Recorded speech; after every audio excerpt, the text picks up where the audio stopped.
pessoal, muito bom dia, muito boa tarde, muito boa noite. Eu me chamo Sérgio Vinícius Calvo, sou delegado de polícia do Estado de São Paulo. Passei no concurso de 2022, tomei posse em 2024 e hoje estou aqui pelo CPIURIS para comentar as questões de direitos humanos da prova do ENAM 2025.2. Aqui o meu objetivo é ir direto ao ponto, no erro e no acerto das alternativas e comentar ela com vocês para fazer uma revisão rápida e objetiva. Tá certo? Então vamos lá, questão número 33 de Direitos Humanos diz que em 2024 a Corte Interamericana de Direitos Humanos condenou o Estado brasileiro pelo desaparecimento de 11 jovens. Aqui um rápido adendo, é muito válido todo mundo que for fazer uma prova de direitos humanos estudar o tema do desaparecimento forçado, é um tema bem recorrente, tá? E fato ocorrido no estado do Rio de Janeiro em 1990, conhecido como caso Acari, acerca das ações da Corte Interamericana, analistas afirmativas a seguir. O caso Acari é um exemplo, a primeira alternativa diz que o caso Acari é um exemplo da importância da norma da Convenção Americana sobre Direitos Humanos em permitir o ingresso de particulares diretamente à Corte. Pessoal, tá errado, porque o ingresso de particulares se dá diretamente à Comissão Interamericana de Direitos Humanos e não diretamente à Corte. A afirmativa número 2 diz que um dos obstáculos da Corte Interamericana de Direitos Humanos, que limita seu alcance, é a ausência de mecanismos para supervisionar o cumprimento de suas sentenças.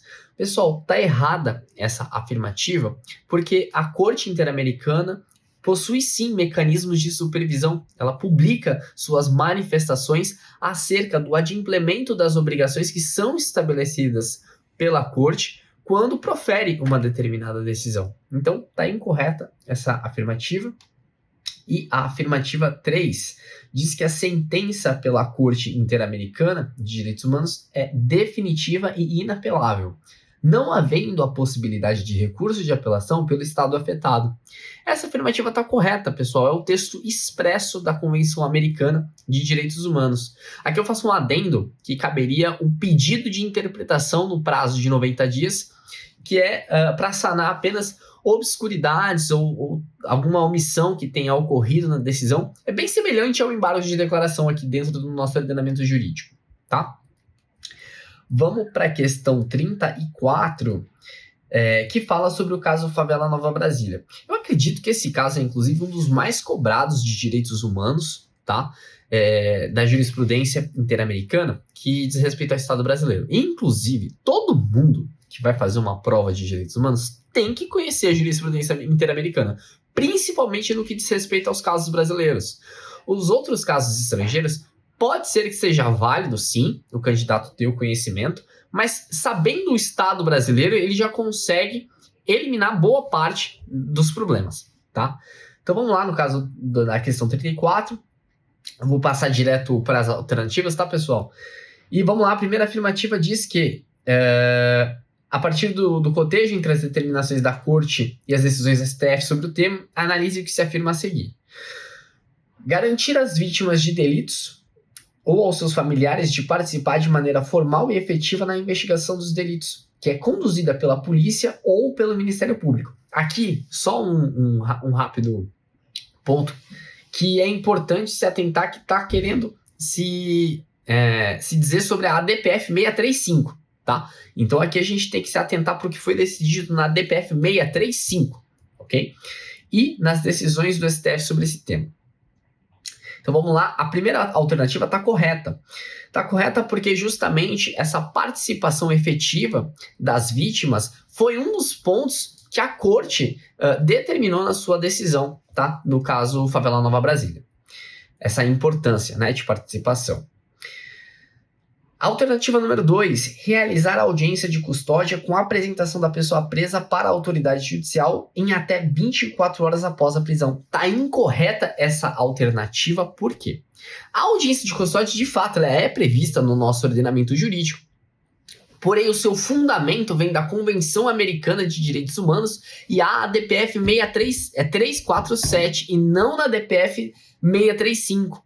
Repetindo, a DPF 347 trata sobre as audiências de custódia e não a ADPF 635. Então aí foi uma pegadinha da banca, tá bom? Alternativa 3. Dar ao órgão do Ministério Público competente a atribuição de promover diretamente a investigação de infração penal, sempre que houver suspeita de envolvimento de agentes dos órgãos de segurança pública. Tá correto, pessoal. Isso foi o que foi decidido, porque é necessário que se estabeleça uma imparcialidade e independência dos órgãos responsáveis pela investigação de crimes cometidos pelos órgãos de segurança pública. Isso se faz para evitar a impunidade, tá bom? Então, a opção correta seria a alternativa C, estando corretas a 1 e a 3, tá? Vamos para a questão 35, que trata sobre a Declaração Universal dos Direitos Humanos. Mais uma vez eu vou estar pulando o textinho para a gente ganhar tempo, tá bom? A alternativa A diz que a gratuidade da instrução também é garantida pela Declaração Universal dos Direitos Humanos, ao menos nos graus elementares e fundamentais. Essa afirmativa está correta, tá bom, pessoal? É o texto da Declaração Universal dos Direitos Humanos. Aqui eu dou uma dica bem rápida de vocês lerem os tratados na íntegra e não ficarem só nos resuminhos, os PDFs, tá? Que às vezes a gente pega para ganhar tempo. É bom sempre estar lendo, pelo menos os principais, tá? Então vamos para a alternativa B, que diz que a Declaração Universal de Direitos Humanos é mais ampla, tendo em vista o fato de dispor que tanto a instrução elementar quanto a superior serão obrigatórias. Está incorreto, porque a instrução superior, ela é garantida de acordo com o mérito de cada um, tá bom, pessoal? Já na alternativa C, diz que quando trata da instrução, evita abordar temas como amizade entre nações, grupos raciais ou religiosas, focando no aspecto técnico da educação. Pessoal, tá incorreta, tá? A Declaração Universal dos Direitos Humanos não traz essa característica. Aqui na D, trata sobre o artigo 26 da Declaração Universal dos Direitos Humanos e vai justamente de encontro frontal com o que está escrito lá. Na Declaração Universal dos Direitos Humanos se prevê, sim, a prioridade na escolha do gênero de instrução pelos pais, tá bom? Então a alternativa D está incorreta e a alternativa E, por fim, diz que o ensino técnico, diferentemente do ensino fundamental, não precisa necessariamente ser acessível a todos, dada a sua especificidade. Está incorreto, até porque vai de encontro com o que diz a alternativa A, né? Então a alternativa A é a alternativa correta, com base no texto da Declaração Universal dos Direitos Humanos. Vamos para a questão 36, que fala do controle de convencionalidade, tá bom? Então vamos lá, considerando o entendimento prevalecente na doutrina e na jurisprudência nacional, bem como no âmbito da Corte Interamericana de Direitos Humanos, analise as afirmativas a seguir. A primeira afirmativa diz que, de acordo com a Corte Interamericana de Direitos Humanos, no plano interno, é possível que o controle de convencionalidade seja realizado não apenas pelos órgãos jurisdicionais, mas também pelas autoridades administrativas, membros do Ministério Público e da Defensoria Pública. Ainda, admite-se o controle de convencionalidade preventivo a ser realizado pelo Poder Legislativo ao apreciar as propostas de edição de atos normativos internos. Pessoal, isso está correto, tá? É exatamente isso que consta na doutrina sobre o controle de convencionalidade, que ele não somente é feito pelo órgão jurisdicional, mas como também pelas autoridades administrativas. A afirmativa número 2 diz que, para que possam figurar na condição de paradigma do controle de convencionalidade realizado no plano interno, as normas internacionais devem ostentar status superior à legislação ordinária, supralegalidade ou equivalente às normas constitucionais. Pessoal, essa alternativa está incorreta. Por quê? Porque aqui há uma delimitação de adequação das normas internas aquelas normas que estejam com essa característica, com essa qualidade de supralegalidade ou de norma equivalente ou de norma equivalente à constitucional, excluindo as normas soft law. Por exemplo, regras de Mandela, os princípios de Yogyakarta, que inclusive os princípios de Yogyakarta foram paradigma para a decisão do Supremo Tribunal Federal em matéria sobre os direitos LGBTQIA+. Então, quando essa questão exclui, a alternativa 2 exclui as normas soft law como condição de paradigma, ela se torna incorreta, tá ok? Então vamos para a afirmativa 3. No âmbito do controle de convencionalidade internacional, a norma internacional empregada como paradigma de controle sempre gozará de superioridade em relação à norma ou ao ato interno que figura como objeto de controle. Por sua vez, no âmbito do controle de convencionalidade nacional, a posição hierárquica da norma internacional empregada como paradigma de controle varia, podendo ocupar posição superior ou inferior à norma ou o ato interno objeto de controle, a depender da conformação estabelecida pelo ordenamento nacional acerca do status atribuído às normas internacionais sobre os direitos humanos. Pessoal, essa alternativa aqui está correta. Por quê? Na jurisprudência interamericana, a norma nacional sempre vai precisar se adequar à norma internacional, mesmo que essa norma nacional possua status constitucional. Isso foi decidido, inclusive, no caso da última tentação de Cristo, em que o Estado ele foi condenado a adequar a sua norma interna à norma prevista no ordenamento jurídico internacional. Isso dizia respeito à liberdade de expressão. E a liberdade de expressão do Estado condenado não foi... não estava nos parâmetros em que a Corte Interamericana de Direitos Humanos entendia corretos, de acordo com a legislação internacional de direitos humanos. Com as normas internacionais de direitos humanos, né, melhor dizendo. Então, a alternativa 3 está correta.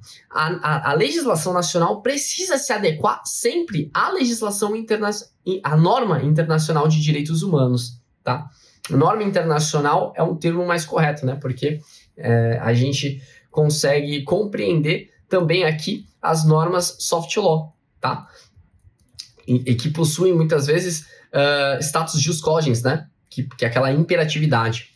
Então, aqui está correto o que se afirma é a letra C. É a primeira e a terceira alternativas que estão corretas. A segunda alternativa está incorreta justamente por excluir as normas soft law, que podem também figurar na condição de paradigma do controle de convencionalidade. Na questão 37, diz respeito aos povos originários, considerando a Convenção 169 da OIT. Então vamos lá. Pessoal, a alternativa... Essa daqui eu vou direto na alternativa correta, porque eu vi que o pessoal não teve muita dificuldade. A alternativa C, tá, é a correta, adota um paradigma do reconhecimento dos direitos dos povos originários, observados o princípio da autodeterminação, a identidade cultural, o direito à terra, o direito à consulta livre, prévia e informada sobre os projetos que os afetem. Inclusive, esse tema, ele já foi decidido pela jurisprudência no Supremo Tribunal Federal, no Superior Tribunal de Justiça, que é enfatizada a necessidade de consulta livre, prévia, a necessidade de considerar uma necessidade de reconhecimento dos direitos dos povos indígenas, né? Um caráter que se afasta do paradigma assimilacionista e integracionista. Não, aqui se busca reconhecer os direitos dos povos indígenas, né? É uma doutrina, inclusive, que é muito interessante ser estudada, a questão dos estados plurinacionais, tá? Então, a alternativa C é a alternativa correta, tá bom? Vamos para 38. Que diz respeito sobre a interpretação jurídica, tá? As regras interpretativas que devem nortear os intérpretes dos atos normativos que tenham por objeto regular os direitos humanos. Não é a afirmativa correta, tá? Vamos lá. Os direitos humanos, alternativa A. Os direitos humanos compõem um corpo dogmático fechado em si mesmo, que se impõe como verdade abstrata e única sobre o conjunto de operadores jurídicos. Pessoal, essa daqui está incorreta. Por quê? Porque os direitos humanos, justamente, eles não compõem um corpo dogmático fechado, não, um corpo aberto. Há normas de direitos humanos que são previstas, por exemplo, ali no artigo 5º da nossa Constituição Federal e também em outros diplomas, né? Não mesmo só na Constituição ou então nos tratados internacionais de direitos humanos, né? Então, tá incorreta. Vamos para a letra B. As audiências públicas são promovidas pelo Supremo, são a única forma de promover a interação da sociedade civil com o Supremo e com os órgãos internacionais de direitos humanos. Por isso a sua importância. Não, porque aqui diz que é a única forma de promover a interação. E não, tem o amicus curiae, né? Também, como por exemplo, como uma forma de interação da sociedade civil com o Supremo. Vamos para a letra C. O critério da interpretação pro persona, também conhecida como pro homine, exige que a interpretação dos direitos humanos seja sempre aquela mais favorável ao indivíduo. É o critério mais apto e eficaz na interpretação dos direitos humanos, notadamente naqueles casos que envolvem vários direitos de titulares distintos em colisão. Está incorreta essa questão, por mais que pareça estar correta, ela está incorreta. E por quê? Porque quando há dois direitos em colisão de particulares distintos, não há como se aplicar o critério pro persona, ou seja, o critério que torne um direito mais importante de um modo assim que aquele ser humano vale mais do que o outro. Não tem como fazer essa solução. Aqui, o critério é o critério da ponderação, o critério da relativização dos direitos humanos, a partir da teoria externa dos direitos humanos, que esses direitos em colisão, eles precisam ser ponderados, relativizados, tá bom, pessoal? A partir de uma análise do caso concreto, tá ok? Então, a letra C está incorreta. Vamos para a letra B, que diz que a interpretação da norma que regula a matéria relativa à pauta dos direitos humanos é uma atividade de cunho meramente declaratório sobre a norma a ser aplicada ao caso concreto. Está incorreta essa alternativa, tá? Vamos para a letra E, que é finalmente a alternativa correta, que diz do critério da máxima efetividade, que exige que a interpretação de determinado direito conduza ao maior proveito ao seu titular, com um menor sacrifício imposto aos titulares dos demais direitos em colisão, e conduza à aplicabilidade imediata, que prevê a incidência dos direitos humanos ao caso concreto sem qualquer lapso temporal. Tá correta essa questão, pessoal. Aqui, sobre essa questão do lapso temporal, não confundir, porque não tem nada a ver, com a questão da modulação dos efeitos que o Supremo Tribunal Federal possui, que o Supremo Tribunal Federal pode acabar realizando ali pelos 2/3, né, do quórum de julgamento. A correta diz respeito à aplicabilidade imediata, tá correta, tá, pessoal? Vamos para a letra 39. 39? Deixa eu pegar aqui.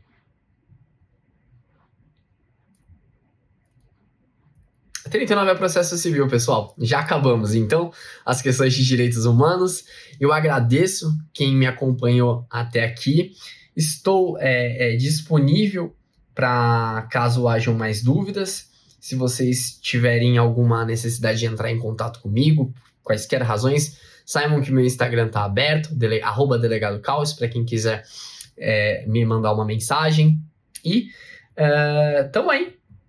O que vocês precisarem, só mandar uma mensagem, qualquer dúvida, e espero que eu tenha agradado aí todo mundo que participou dessa aula, desse encontrinho.